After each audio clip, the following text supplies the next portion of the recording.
Salut à toutes et à toutes et bienvenue dans cette petite présentation de Memory of Murder de Bong Joon-ho, présentation écrite par Benjamin Brossier et lue par votre serviteur, c'est-à-dire moi-même. Aujourd'hui nous allons parler de Memory of Murder de Bong Joon-ho. Alors qu'est-ce que Bong Joon-ho ? Bong Joon-ho c'est simple, c'est The Host, Mother, Snowpiercer, Okja ou encore Parasite. Vous pouvez y aller, tout est bon. Mais aujourd'hui c'est Memory of Murder qui nous intéresse. Memory of Murder, qu'est-ce que c'est ?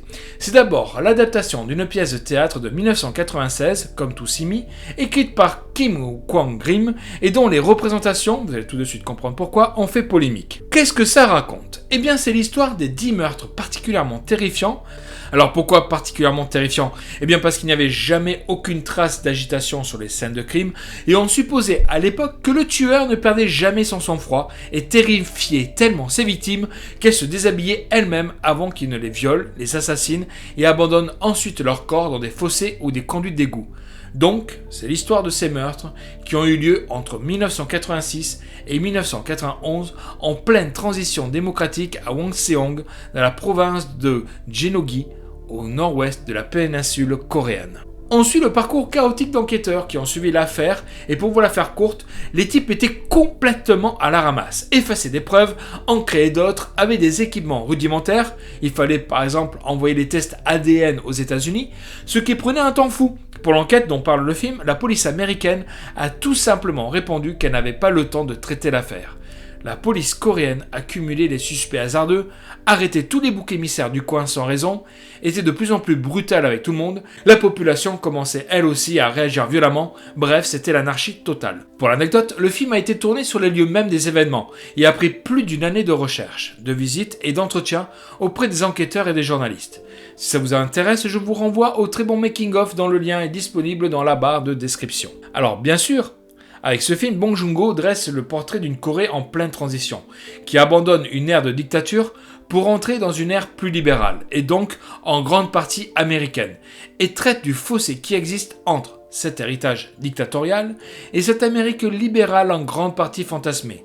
Dans le film, par exemple, alors qu'on veut faire croire un service de police clinquant et efficace, on a parfois des coupures de courant qui bloquent complètement l'enquête, et c'est ce qui se passait effectivement à l'époque. Ce qu'on peut ajouter, c'est que l'accueil critique à la sortie du film a été très positif. Et l'accueil public l'a été tout autant, puisque le film a totalisé plus de 5 millions d'entrées en Corée et a obtenu tout un tas de récompenses, notamment en France et en Espagne, avec les festivals de Cognac et de Saint-Sébastien. À quoi ressemble le film ? Tout d'abord, ce qu'on peut dire, c'est qu'il appartient complètement à la tradition du cinéma asiatique, qui est de reprendre différents codes du cinéma américain. On peut citer vraiment parmi d'autres exemples, Godzilla qui reprend King Kong, ou encore le Wong Zhangpian qui reprend le western. Il appartient aussi complètement au cinéma sud-coréen, parce que c'est un film qui joue beaucoup sur les codes du mélodrame, et le mélodrame, sous les différentes dictatures d'après Seconde Guerre mondiale, a été le genre central et le plus exploité du cinéma coréen. Tout simplement parce que c'était un genre qui montrait des gens accablés par leur destin et qui, malgré toute leur bonne volonté, leur lutte et leur résistance, finissaient par connaître des fins désastreuses, voire carrément innommables. On avait comme ça un cinéma à la fois assez beau, assez triste et assez mélancolique, avec derrière, sous-entendu, l'idée que quoi que vous fassiez, vous ne pourriez pas réussir. Que tout ce que vous faisiez pour prendre un peu de hauteur était voué à l'échec. Et comme le mélodrame est un genre qui fonctionne énormément à l'empathie et à l'identification du spectateur au personnage, le message politique des films était assez clair. N'essayez même pas de changer les choses, on ne peut pas agir sur les événements ni modifier leur cours. En gros, tenez-vous tranquille, mais vous avez le droit de pleurer sur votre sort. On a beaucoup dit à la suite de tout ça que les Coréens avaient une âme particulièrement mélancolique. En fait, on voit que ce n'est pas du tout le cas. C'est juste que leur cinéma a été produit par les dictatures pour être un cinéma fataliste et pessimiste.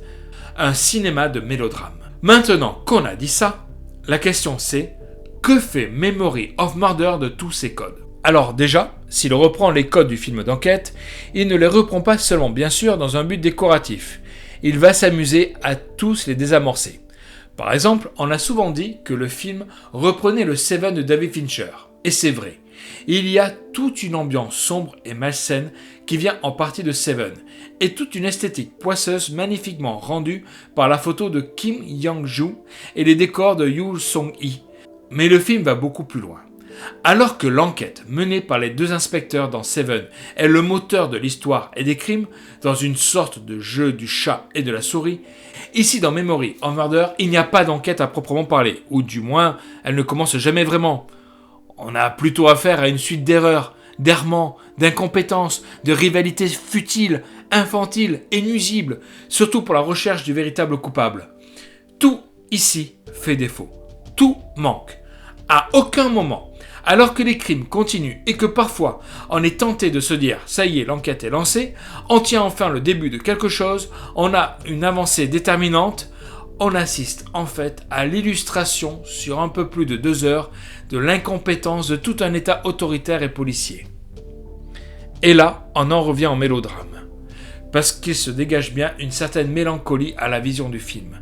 Elle n'est plus du tout liée à un destin ou à une main invisible qui écraserait les personnages, mais elle est la conséquence de leur incompétence. Ce sont eux et le régime policier auquel ils appartiennent qui font échouer l'enquête. Les responsables ne sont pas cherchés ailleurs. Tout est ramené à hauteur d'homme. Un exemple assez marrant et qui illustre bien ça, c'est l'incapacité totale du personnage principal, Dooman joué par Song Kang-ho, l'acteur fétiche de Bong Joon-ho, et que l'on peut voir dans Snowpiercer ou encore en père de famille dans Parasite. Donc, inspecteur Dooman, qui est dans l'incapacité totale de dire qui est coupable ou non. Dans le mélodrame classique, on cherche à faire coïncider des expressions du visage avec des sentiments, ce qui donne pour résultat une réalité sans ambiguïté et sans nuance, où chaque chose est bien à sa place, même si la place souvent n'est pas très enviable. En tout cas, il n'y a aucun effort à faire. Les choses sont noires ou blanches. La colère aura le visage de la colère et la haine le visage de la haine. Dans Memory of Murder, on voit dès le début du film que les choses ne sont pas si simples. La réalité est beaucoup moins manichéenne, et quand Park Doo-man affirme pouvoir d'un seul regard dire qui est coupable et qui ne l'est pas, on se rend compte vite du problème. La scène vaut d'être rappelée.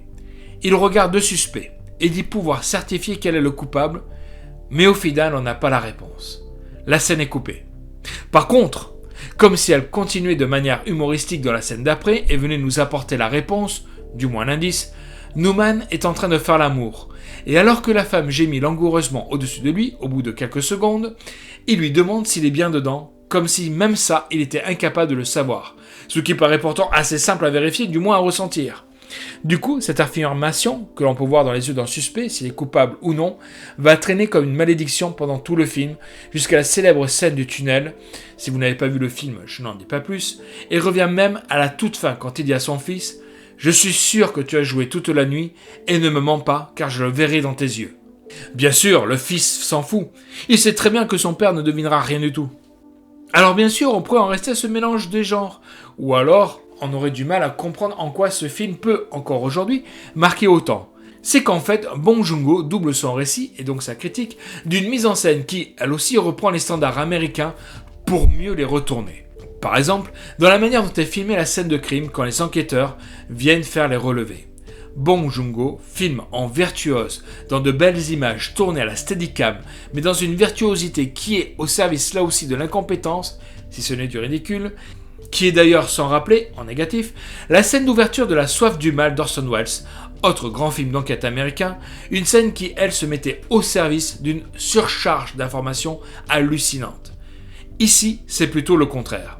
On assiste à la destruction hallucinante de toutes les informations importantes. Rappelons, juste comme ça, que le film est réalisé 2 ans après la création de la série Les Experts.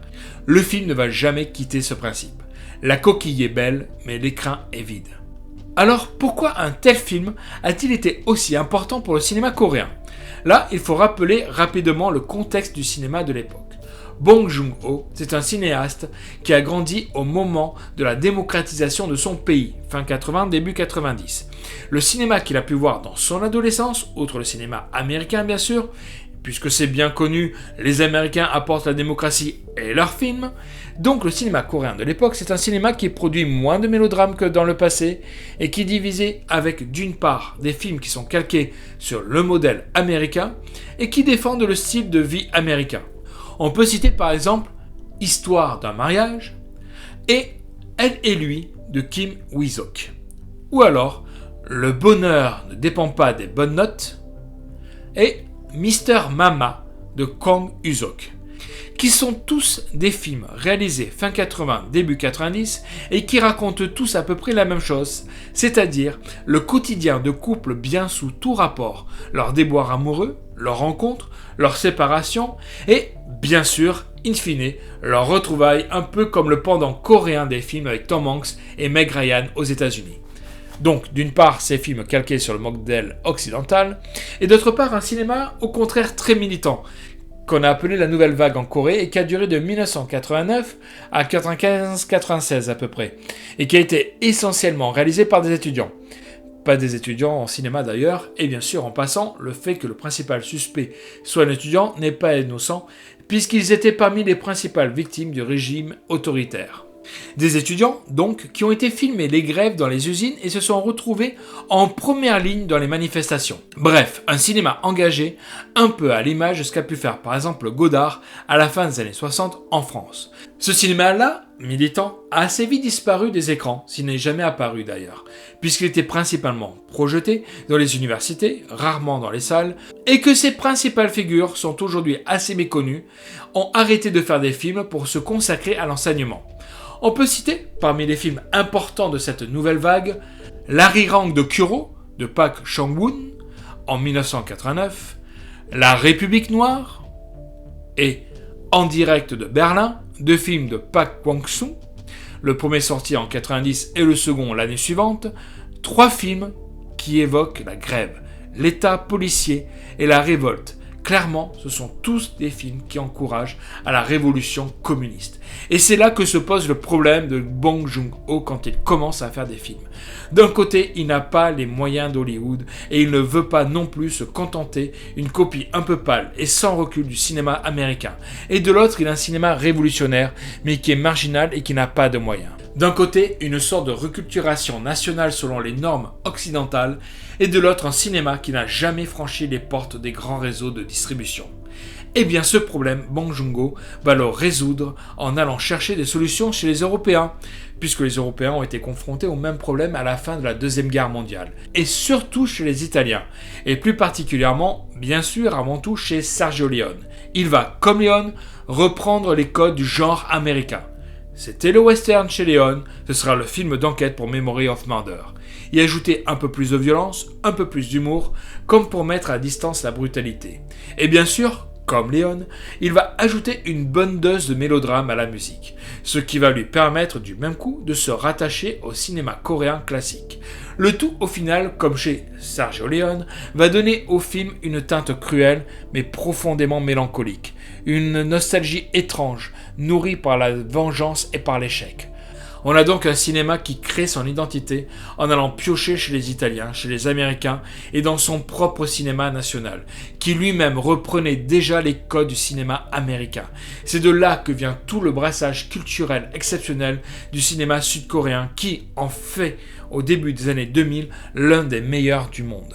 Car ce qui est intéressant aussi, c'est que tout le cinéma coréen, à la suite de Memory of Murder, et surtout dans les années 2000, utilisera ce mélange de références et donnera des films à la fois doux et horrifiques. Par exemple, Deux Sœurs, contemplatif et extrêmement violent, je pense à la trilogie de la violence de Park Chan-wook, et tous baignant constamment dans la mélancolie par cette alliance entre une image très dure, voire très crasseuse et complètement amorale, et une musique très tendre, très empathique, parfois même sirupeuse. C'est là toute la force de Memory of Murder que d'avoir posé à la fois les bases de l'esthétique du cinéma de genre coréen de ces 20 dernières années et en même temps d'être entré dans la lignée des très grands films d'enquête de l'histoire tout en les détournant. Parce qu'après tout, si Seven, on pourrait aussi citer Angel Heart d'Alan Parker et même L'Exorciste de Franken, donc après tout, si Seven et les films que je viens de citer sont des films qui offrent bel et bien le récit d'une enquête, Memory of Murder, lui, ne nous en offre que le fossile. Encore une fois, la coquille est belle, mais l'écran est vide. Un certain David Fincher s'en souviendra très bien 10 ans plus tard, quand il réalisera un autre très grand film d'enquête et qui s'appelle Zodiac. Mais ça, c'est une autre histoire. Merci beaucoup de l'avoir écouté, cette analyse de Memory of Murder, écrite donc par Benjamin Brossier et lue par moi-même. Si cela vous a plu, vous pouvez liker, vous pouvez vous abonner sur notre chaîne pour nous soutenir. Je vous mettrai en description les films que nous avons cités, ainsi que leur auteur, si vous voulez les retrouver plus facilement, et aussi le making-of compromis du film Memory of Murder. En attendant, je vous souhaite une très bonne soirée ou une très bonne journée selon l'heure à laquelle vous nous écoutez. Au revoir.